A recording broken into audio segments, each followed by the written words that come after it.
One Crazy Summer, Chapter 15. Counting and Skimming. I took a bar of ivory soap and one of Cecil's washcloths and scrubbed away at the black ink scrawled all over Miss Pattycake. Big Ma taught me to be a hard washboard scrubber, to not accept dirt, dust, or stains on clothes, floors, or walls, or on ourselves. Scrub like you're a gal from a one-cow town near Prattville, Alabama, she'd tell me while Vanetta and Fern ran around and played. Can't have you dreaming out of your head and writing on the walls. That'll only lead to ruin. I grabbed Miss Pattycake's dimpled arms and chubby legs. I went after her cheeks and forehead. I scrubbed every blacked up piece of plastic, wearing down that ivory bar from a nearly full cake to nearly half flat. I scrubbed and scrubbed until my knuckles ached. It was quite a job. When Vanetta picked up that black magic marker, she had been determined to make Miss Pattycake as black and proud as Crazy Kelvin wanted her to be. I soon found it didn't matter if I scrubbed like a gal from a one-cow town or if I gave up on ivory soap and turned to stronger cleansers. While the heavy-duty cleaners and scouring pad lifted the black from the white bathroom sink, Miss Pattycake's body was another story.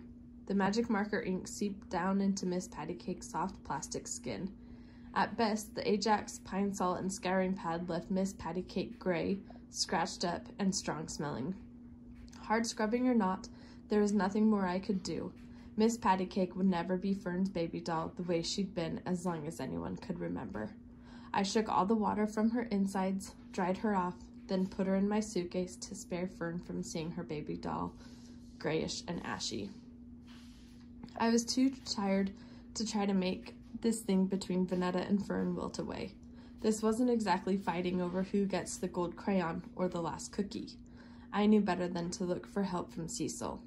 Worn out, I began to see things like Big Ma did. There was no point in flying us across the country for next to no mothering. I just kept counting down the days. The best that I could do was keep Vanetta and Fern separated. Vanetta bathed by herself and Fern bathed with me. Vanetta slept on the top of the daybed and Fern slept with me below. Fern no longer looked for her doll when we left Cecil's for breakfast. I wouldn't say Vanetta did Fern any favor, but maybe things worked out the way they had to. Still, Vanetta remained proudly defiant, walking 2 steps ahead of us and then leaving us all together once her new friends, the Anktons, were in sight. She and Janice, the middle Ankton, threw pebbles at Hirohito Woods and fussed over who hated him more. For snack time, Sister Pat passed out grapes. After we ate our fill, Sister Makumbo gave us a lesson on the California grapes that we had just eaten and how the migrant workers who picked them had to fight for their rights. I don't think the lesson went the way Sister Makumbo had planned. Everyone felt badly for having eaten the grapes. The room was quiet. Then Sister Makumbo announced free time for the next hour. All the kids went wild at the prospect of running around in the park for an hour, but Fern and I didn't feel like running with them. Sister Pat had classes at her college and had to leave. When all the kids except Fern and I ran out to the park, I asked Sister Makumbo if she had any chores or if she needed help in the classroom. Not that I wanted her embarrassing me, having me stand up front and rotate around the sun. It just felt strange, my Timex ticking, and me having nothing to do. If only I thought to bring my book with me. A lot of good Island of the Blue Dolphins does me snug inside my pillowcase. Sister Makumbo rose immediately. She had just the thing to keep me busy until the class came together for arts and crafts. She asked Fern and me to count the Black Panther weekly newspapers, stacking them crisscross every 50 copies. She said the other kids would take them to local stores or sell the papers themselves. She made it sound like we were doing a great service by helping the newspaper carriers become more organized and accountable. It just gave me something to do, and Fern a reason to stick with me. Poor Fern. She didn't have the knack for counting.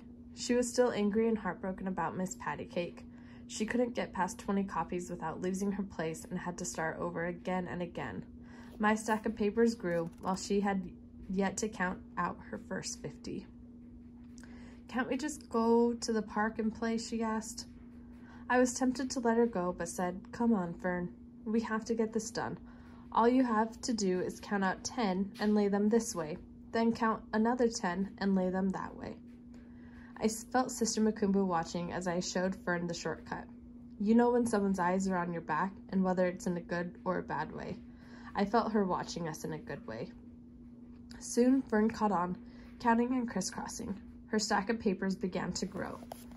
Not as high as mine, but it grew.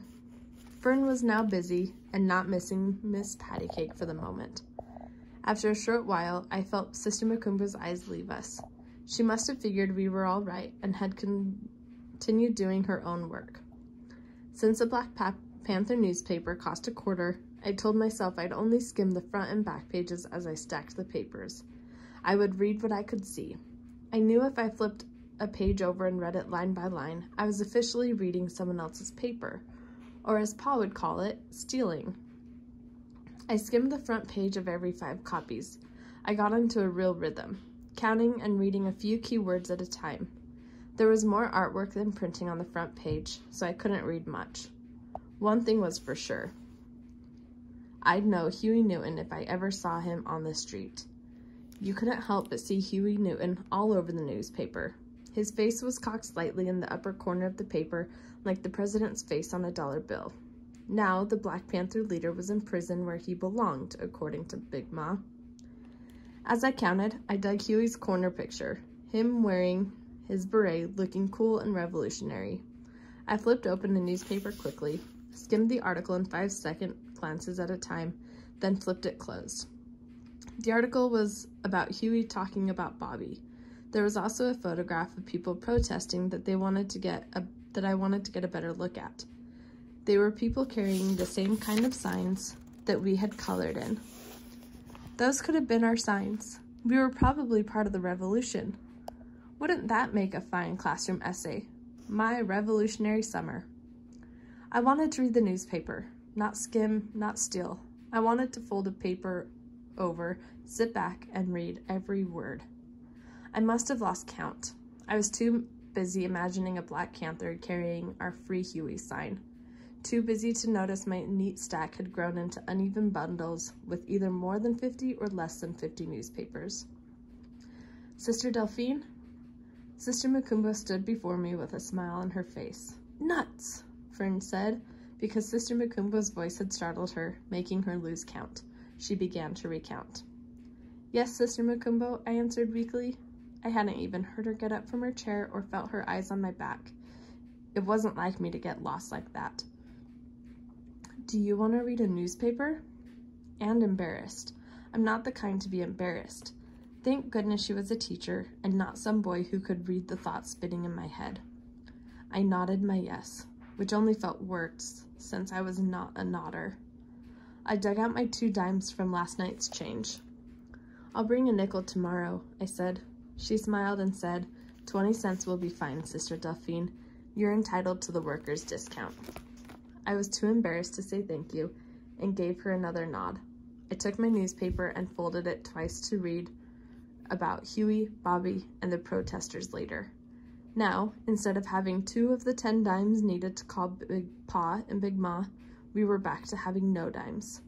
Fern and I kept counting and stacking.